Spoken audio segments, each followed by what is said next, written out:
Do you open your email inbox every morning hoping for a new sale or a new client inquiry, but it's tumbleweeds? And then you spiral because you are pinched financially, you don't know how you're going to make ends meet, and then the feast and famine roller coaster starts again. If this is you and you're constantly riding this feast and famine roller coaster where some months you're making a lot of money and then other months you're literally making $0 and you're just over it, then we are going to talk about how you can break this roller coaster or this vicious cycle in this video. You absolutely do not need to live this way. A lot of entrepreneurs and service providers just starting out likely will have some months where they're making a lot of money and then other months where they aren't, but you absolutely do not need to live like this. I know it's so stressful and it's so anxiety provoking when you don't know where your next sale is coming from and you don't know where your next client is coming from. And so I've been there, I've done that, and throughout the years, I've really tried to combat it and figure out how to approach it sustainably so that, yes, there's some months you're making a lot of money, but you can continuously keep it up so that you have some income stability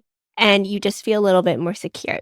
So if you're currently riding that feast and famine roller coaster like I talked about, the first thing you need to do is to assess what's going on. There's likely a few things that are broken either in your business or your sales process or your sales funnel. And the first step is identifying it so then we can fix it.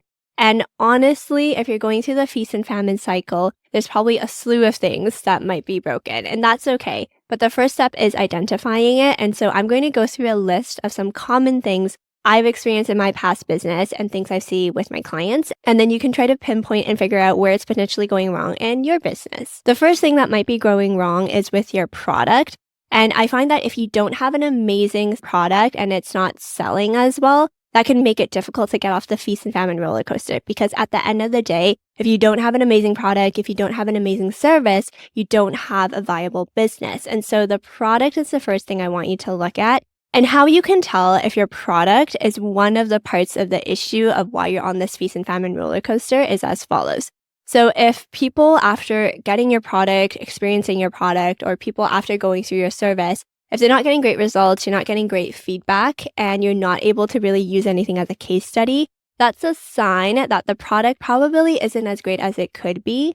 And then another sign too is that if your past clients aren't referring other people or you're not getting a lot of word of mouth, that's also a sign that the product isn't as great as it could be.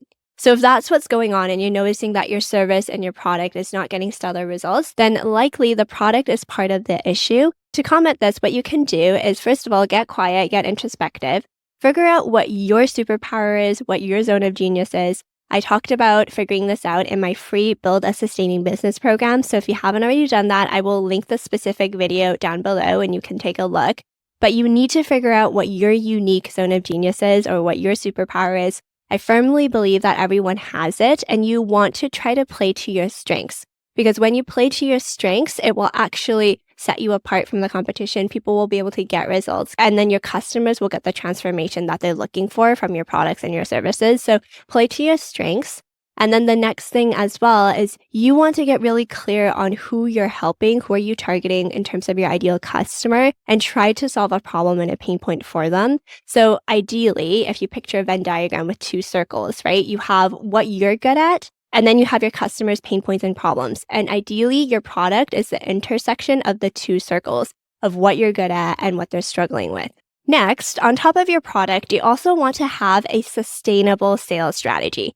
And the reason I say sustainable is because with my previous business, I was able to bootstrap it to multiple six figures. However, the entire time I was running my previous business, I felt overwhelmed, anxious, stressed out, and I was constantly burning out. And it just was not sustainable for me. I invested in a lot of courses, programs, and mentors that taught me how to scale my business and how to reach multiple six figures, like those types of courses and resources. And while they're helpful, I was only able to ever implement the practices for maybe 2 to 3 months, and then I would inevitably burn out.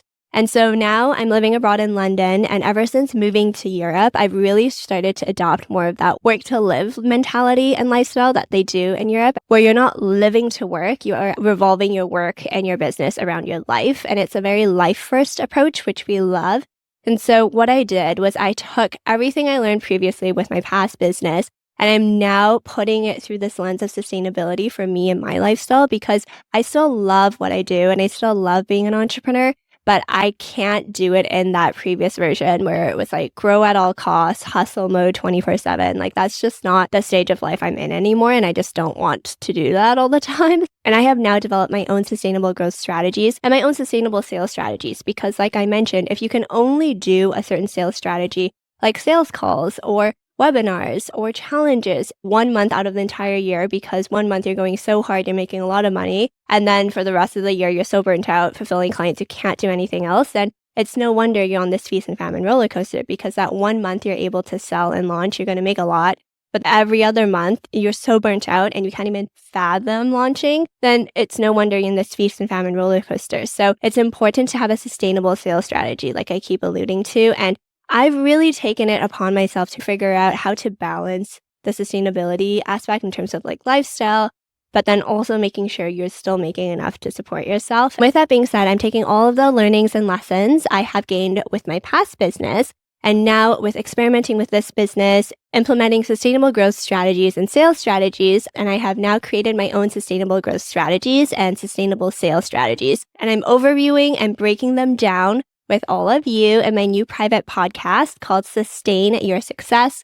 I'm super excited about this format because it allows me to go deep and really overview some of the new things I'm testing out.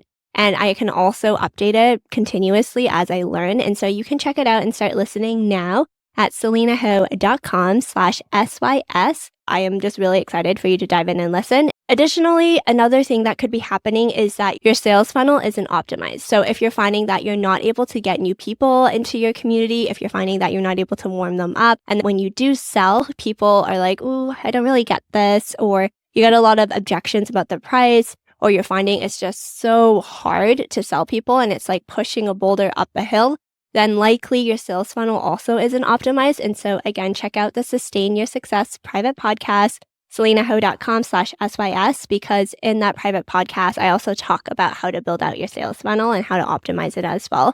Because you do want to have something running in the background that's doing the work for you to bring in new people into your community, warm them up, nurture them so that when you do launch and when you do sell, people are excited and you're able to enroll people very easily. And then speaking of your funnel, the next thing that I commonly see too is the fact that either your audience isn't big enough and or they're not warmed up. A lot of the times I find that people will mistake this for thinking that their audience isn't big enough and that's why they're not getting sales. But I've had clients have like 300 followers on Instagram and still hit their launch goal. It's not about the amount of people you have in your community, but how engaged they are, how much they trust you, how much they are dialed in. And I think everyone nowadays wants an engaged, dialed in community, but that takes time and that actually takes effort. And I've talked about this before on this channel. But essentially, if you're also riding this feast and famine roller coaster and you have a good sized audience, then likely they are not being warmed up properly by you. So figure out, how can I build up trust? How can I build up credibility? How can I connect with them more? How can I figure out how to tap into my community and really give back to them? That's a lens you want to look at. And I talk about a lot of strategies and tactics in the private podcast too. So love for you to check that out in there. Another reason why you might be on this feast and famine roller coaster is because of your time. You might literally not have enough time to be able to invest into your community so that you can warm them up. Maybe you don't have enough time to make that content. Maybe you don't have enough time to show up on stories. And then on the flip side too, if you just don't have time to sell and launch, that's also a reason why you're on this feast and famine roller coaster. So it's about looking at what you're spending your time on and reprioritizing, because I will say you have to sell, you have to launch in order to make money. So that is definitely a top tier priority. And then with your audience too, you want to make sure it's continuously being warmed up and nurtured so that you can sell. So that's also a priority. But I know if you're watching this, you likely also have client fulfillment. So you need to do things for your clients, whether you are a completely done for you service, like if you design websites or branding and you have to do it for your clients, which obviously takes time. Or even if it's done with you where you have client calls, you have to make courses or programs or whatever.